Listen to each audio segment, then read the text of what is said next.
This video is jam-packed full of repurposing, upcycling, and makeovers galore. It's all going to be centered around some rusty goodness for the Rustic Wednesday, but on Saturday collaboration. This first project is going to be a trash to treasure. I literally found this little lantern in the metal pile at the dump.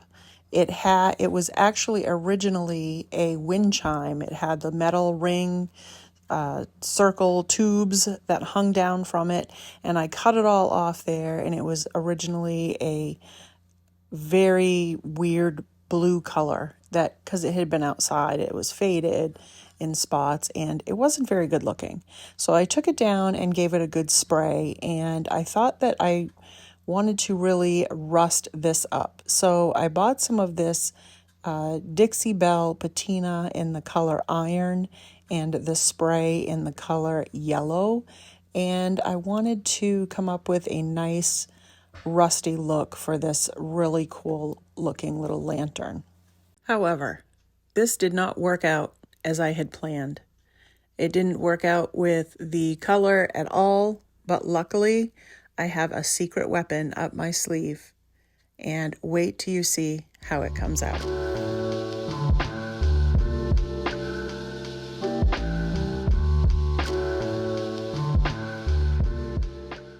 So this is the end result of spraying it on this little lantern. And I really like some of the effects on this one. It's darker. It definitely feels rusty. So it definitely has a rusty feel to it, a textured feel. But it's way too yellow for me. Way too yellow. It's supposed to be like a darker, see how dark that is? I don't know if you can see. It's supposed to be like that. That's what, so the reason why I say that is because when I went to purchase the patina stuff, she had some little tags there, and on the tags it showed what you mix together to get this certain effect.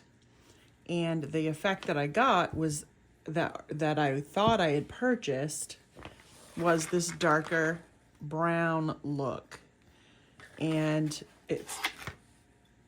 it's definitely more yellow, but like I said, it is textured. It does look rusted, so I'm going to work with that. We're going to do a little something to make it look more like a dark rust.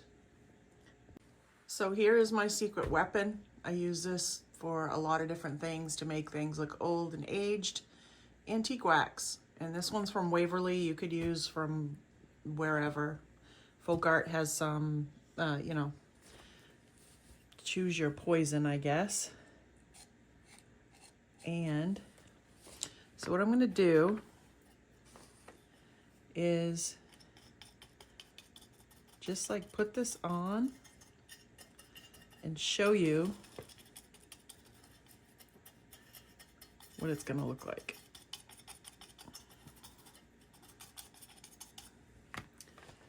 Okay, so you put it on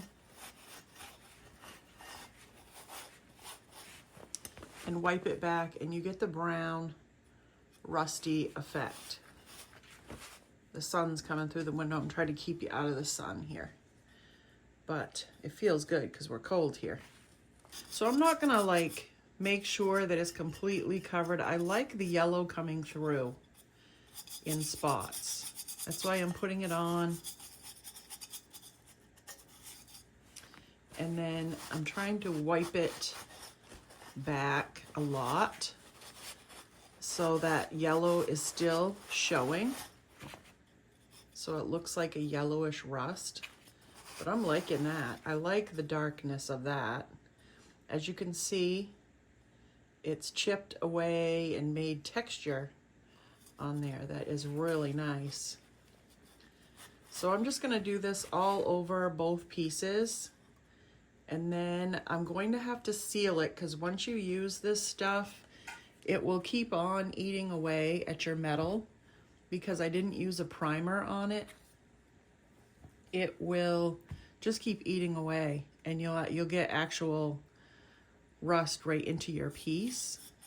I'm sure it takes a long time to happen, but I don't want that to happen. So I will just seal it with my clear spray sealer, and then I can put it back together. I'm trying to decide if I want to put lights in it. That's got some holes for lights here and in here, so I could run some little fairy lights or the little tiny rice lights, I guess, in through the hole and have it up inside the glass. All sprayed and sealed with my clear sealer, and it's still a little bit tacky here and there. I did find some little rice lights with the copper, and I think that would look fine inside my little glass globe, and they do work. Of course, you can't see it because the sun is shining in. We're gonna let it. So we're gonna pop this right up through the hole and pull it all the way through. And then after I get it all the way through, I'm going to make like a little circle at the top of it, kind of like a lasso, so that I have a bunch of places where it'll make contact with the top of my glass. So I'm going to put some hot glue on it and then stick it down in, and then just put the back of this brush in so that I can hold it down until that glue dries. And that way my light will stay up all the way to the top. Then I'll take the rest of my lights and I'm going to push them right down into the glass and just kind of twirl it around in there. And then I'm going to put that glass piece back on and put everything right back together.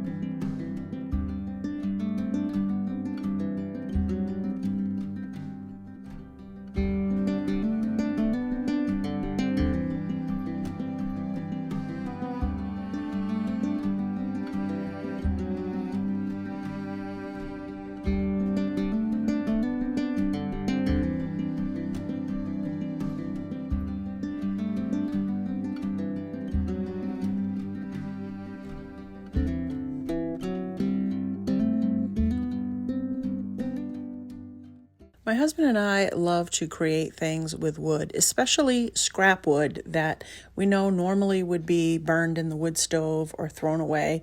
And we like to come up with small little things, and I like to put them on my Etsy shop when we get them because they're small. Shipping is very inexpensive with the smaller items, and it's just fun to create with them. So I showed him a picture of a little candle box that I thought was really cute, and while I was at the dump one day I found some, I guess, flashing, and I'll show you a picture as this goes, and it's made of aluminum and it's just a bunch of metal. So I wanted to come up with something that we could use this metal for. So he made me some of these little pieces out of some scrap wood that we had in our basement, and we're going to make a cute little candle box with it, and it's going to be very rustic and rusty. So 2 rounded topped edges, and then 2 smaller pieces, one a little bit bigger for the bottom and the other one a little bit smaller for the back, and we're going to leave the front open so that we can put a little candle in the front. And then on the top, we're going to add the flashing metal, whatever it is, and I'm going to rust it up with the patina paint and spray. The only thing with that is, in reading the directions, it said it shouldn't be used on aluminum. So I didn't know that till after I had started the process. So we're going to just go ahead and try it, and you're going to see how it came out. Now, once I got this all together, it was time to paint it or stain it. So I decided to stain it to give it a more rustic look. So again, with the antique wax, gosh, that works for so many different things. And I'm just going to use it as a stain and go over the whole box with this before I put the roof on, because it makes it very difficult if not. So this is the aluminum that I was talking about, and it comes this wide, but it comes in a very long roll. Again, I'll put in a picture to show you guys.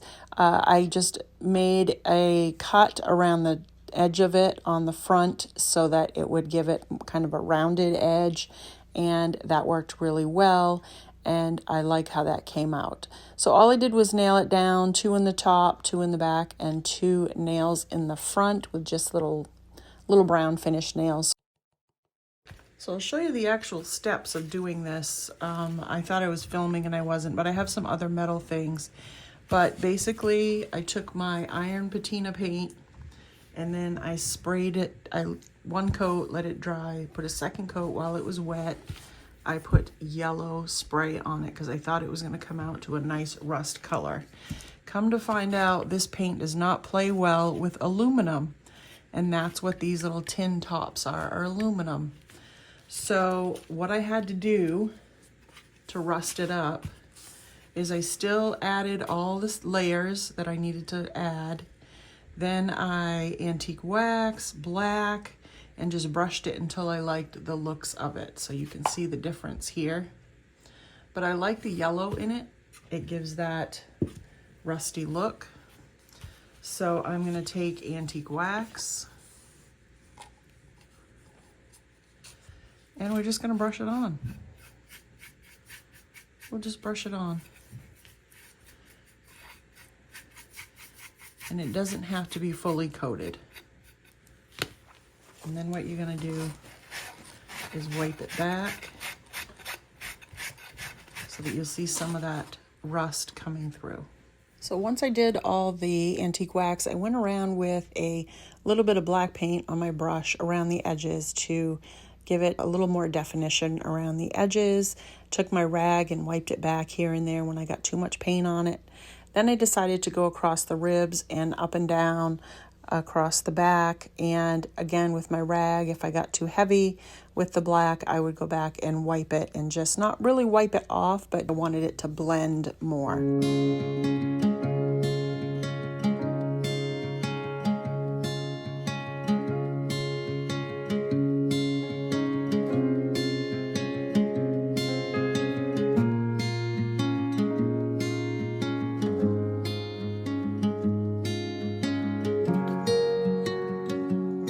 I don't know if I mentioned, but we're going to have a little marriage here. So this little bird cage, I cannot remember where I got it, if I got it off Whatnot, if I thrifted it, or the free area at my dump. I don't know, but I do know that it has these little tabs on the bottom that I don't want. So I just took my pliers and removed them. This little bowl, pedestal bowl, I have no idea where it came from, but we're going to put this together and make a beautiful marriage with this and a beautiful home for a little bird. So first thing I'm going to do is paint this guy black. We need a base coat, so that's what we're going to do. So I'm doing 2 coats of black paint on this bowl. Actually, I should say 2.5 because it did not cover very well on this blue, and I painted it twice and then I still saw a little bit of blue through it, which it really would have been fine, but I just felt like I had to kind of touch it up. But anyway, I did, and I then waxed it to seal it in. I had taken the bird cage down. I was going to leave it blue, but I decided to paint it black. I decided I'm going to use the patina iron on this little bird cage. I was going to keep it the blue color, but I think I want to rust it up, so I painted it the black. And I'm just going to pick some spots. I'm not going to do the whole thing. I definitely want to do the top where the bird is. You can see that. And I gotta let this dry. Once it dries, I'll go back in with a second coat on the spots where I put it. Because it's like a grayish color. I don't know if you can see the difference here. It's like a grayish color over the black. So I'll be able to see where I've put it. And I can, reapply. And while it's wet, I add the yellow spray patina, but I will use a brush for that instead of squirting it on, because it seems to just go everywhere. Okay, now I'm gonna go in with my yellow, and I put it in a little cup because I want to use my brush. And I'm just gonna put it over the top of the spots that I added the iron paint, or iron, well, I don't even really know if it's paint, but it looks like paint. Okay, so we're doing that. And it's while this is still wet. You want to do it while it's still wet from the iron paint. I'm going to call it paint because evidently that's what I'm doing.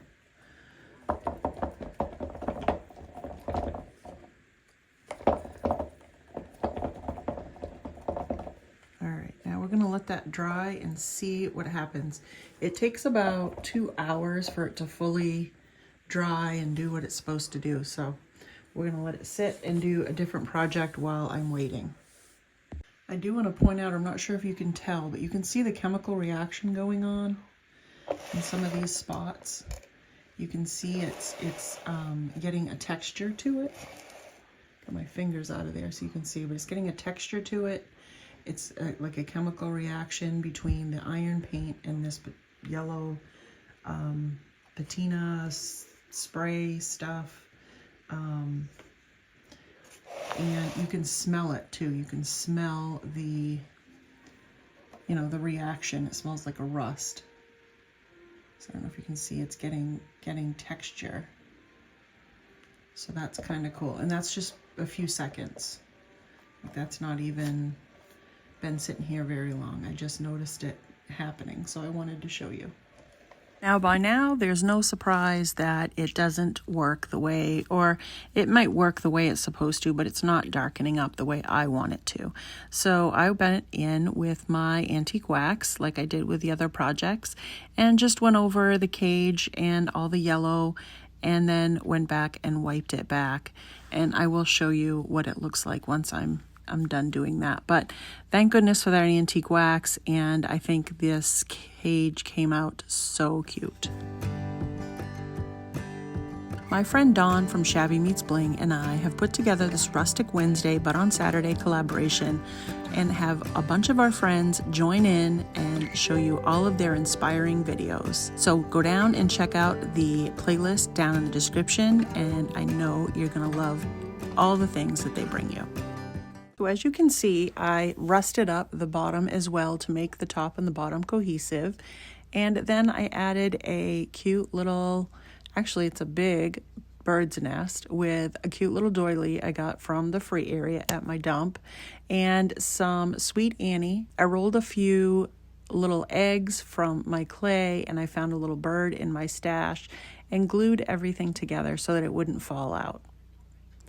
Then I added a little bit more Sweet Annie and a little greenery, and added the lid and added a little more greenery, and I think this came out so cute. You'll have to tell me what you think down in the comments.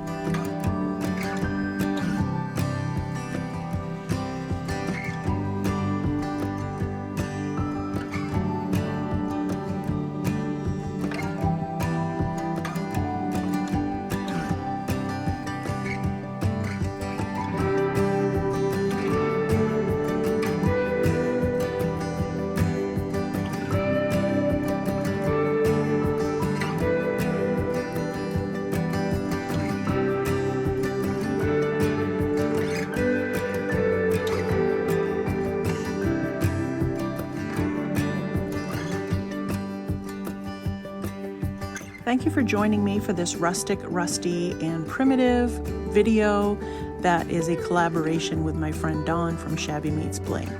Make sure to go down and check out that playlist and check out all the inspiring creators that have added their videos to the playlist. Check out the description box for the link to my Etsy shop where some of these products will be in there and for you to purchase. Don't forget to like, share, and subscribe, and let me know down in the comments what you think of these projects today. Make sure to check out this next video on your screen. I know you're gonna love it. Have a great day.